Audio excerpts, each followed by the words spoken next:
Hi, Tubies, my Teletubbies. It's Sheila True Love here with you again.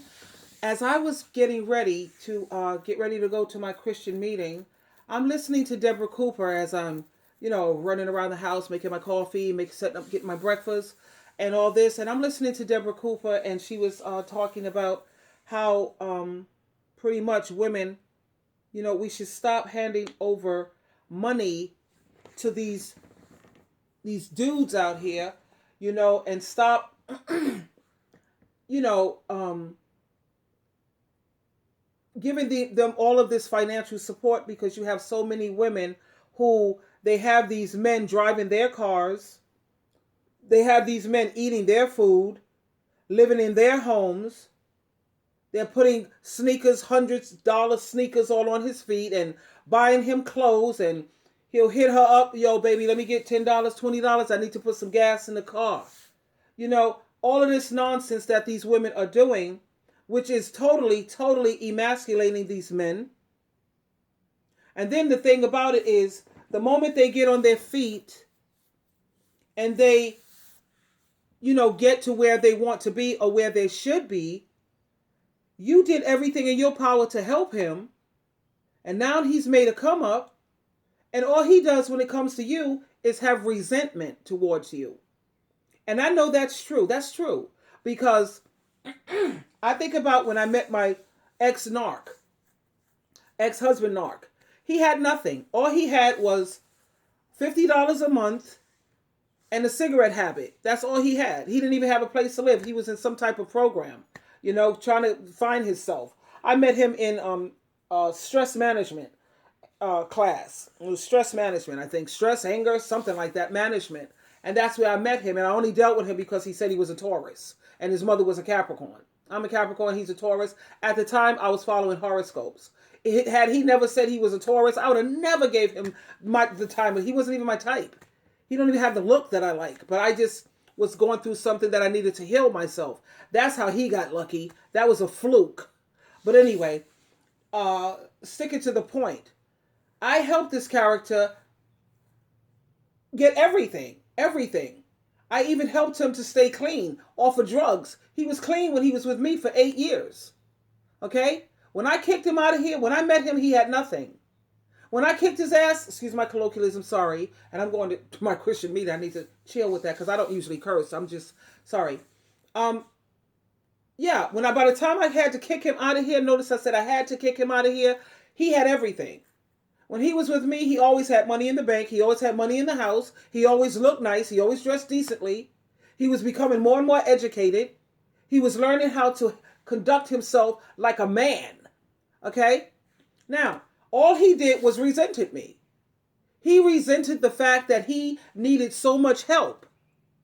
And then when they make a come up to get where they need to be, not that he made a come up, he made a come down, actually. He's doing horrible right now. But when you look at these men and they make a come up, then they're ready to throw you away because you only remind them of the failure that they were. So I was looking at one of these emails that this guy sent he put out there, and Deborah Cooper, she got her hands on it. And in this email he was sending his homeboy, he said, to my young king, you shouldn't feel guilty about leaving the woman who helped you make a come up. You're already where you need to be at.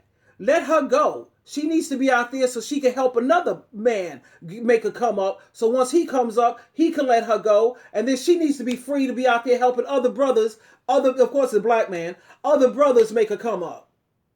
So all that work that she put into you, don't feel guilty about leaving her. Get yourself a nice mommy she's going to see what you are now. Look at the way you are prosperous now. That's the type of woman that you need to be with. So you see, this is what happens when you sit here and you try to invest in these dudes of today. This is not just for ebony women. This is also for my Caucasian sisters, my Spanish sisters, my Indian sisters, my Chinese, Japanese, all of that. Even though those people, they have men who are doing what they're supposed to do. They have men who are providers. But But I see a lot of the Caucasian women and the black women, we're sitting up here working like a dog, trying to help these black men be the best that they could be. And all they do is part their butt. They defecate on the black woman and the Caucasian woman. That's what they do.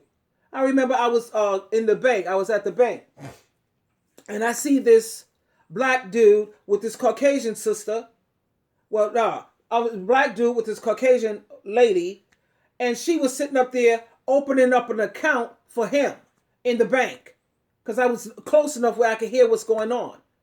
She was sitting up there trying to help him also start a business, try to get him a barbershop to open up. And she was sitting up here spending all this money instead of letting him do it for himself. Because the moment he makes a come up, she was like a full-figured Caucasian woman. She wasn't that attractive either. But the moment he makes a come up and get everything all set up and situated, he's going to definitely dump her, or he's going to cheat on her like a dog. So women, we need to stop doing that. I remember when I used to turn to my ex-narc and I used to tell him I needed some help financially because I had like a restitution that I had to hurry up and pay. So my money and whatever I was getting, I had to pay that back. It was dealing with like an unemployment thing. And, it's a long story. But God knows I'm the one who reported myself and I was trying to pay them back. But I handled it in court. So I had to pay back some money, right? And I was going through constantly broke. So I turned to my husband. This was my husband. And he wouldn't help me in the areas that I needed help in this home. I had to turn to my son. I had to turn to my son-in-law, my daughter, and Dale. Dale, who was always saying, everybody said, where's Rob? Where he at? No, he's so busy out here taking care of these hoes on the street and trying to take care of some goddamn car. Forget about his household and his wife.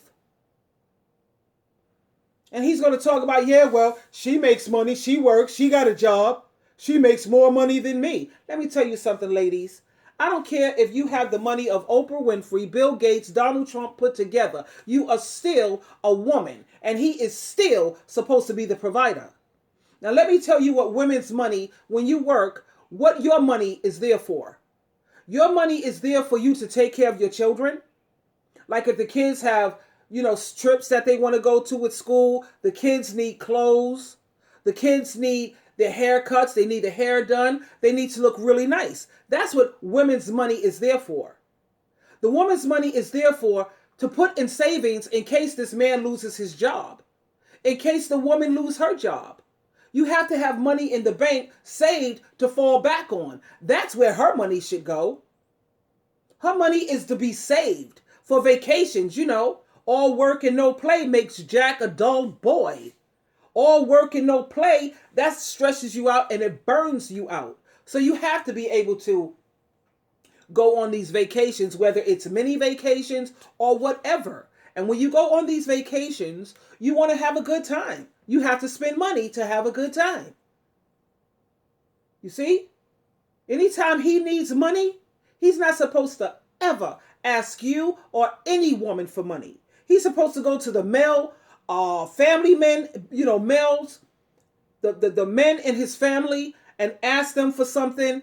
I'm a little short this week. Can you loan me this? Or go to a bank and do transactions or go to one of your homeboys.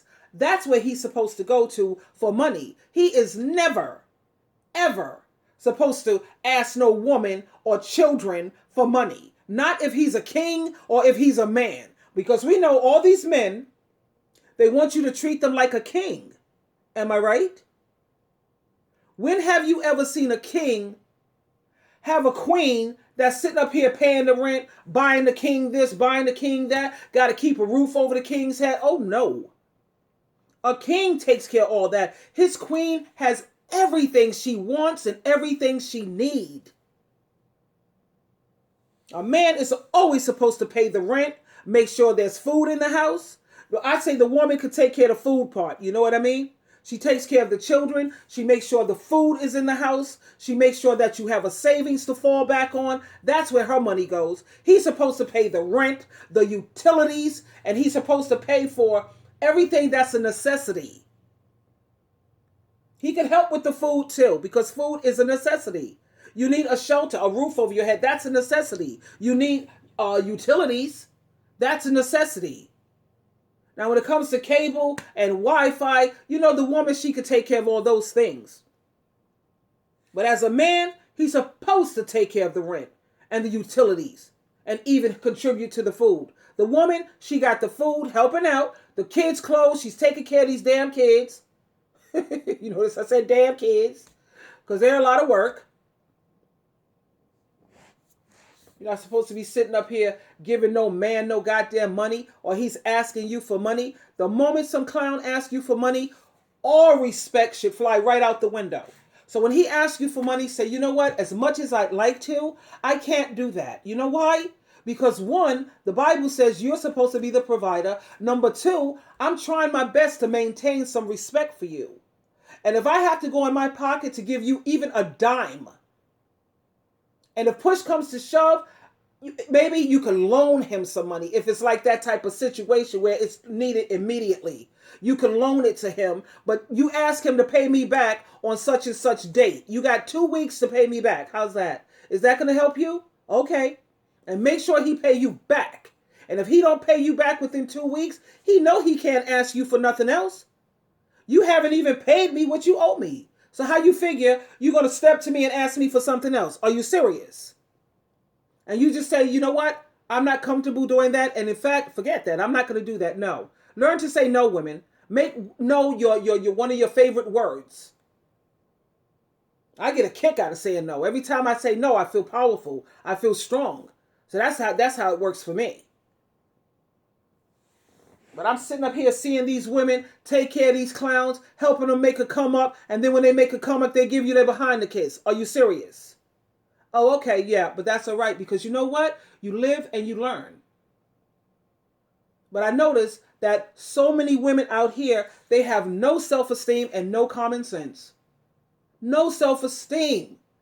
No common sense. Come on, ladies. How do you build up your self-esteem?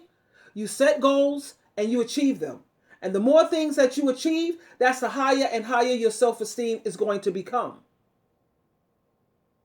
That's right. You take care of yourself. You don't need no clown to validate you and tell you you're beautiful. You have a mirror. Okay? You have freaking videos and pictures of yourself. You 9 times out of 10, you're beautiful. You're attractive. You're good enough. Like, what's her face? My trailer trash. Her name is Chelsea. She says, excuse my clothes. Look, I'm good enough to. She says F-U-C-K. I look good enough to F-U-C-K. That's it. And that's all these clowns pretty much care about, mostly anyway. So as long as you're fuckable, that's all you need to concern yourself with. Now, I got to really get out of here now. What time is it? Yeah, because my meeting starts at 10. Yeah. So I got to go. I just had to put this out here for you really quickly. I love you so much, and I'm trying my best to protect you and look out for you. And as soon as I'm schooled on things, I try to get on here and try to school you. It's up to you to make these changes and make these adjustments. It's up to you. I can't do that part for you. Okay? Now, like I said, I love you. You always have a choice. The ball is always in your court. Choose wisely, please. I'll talk to you later.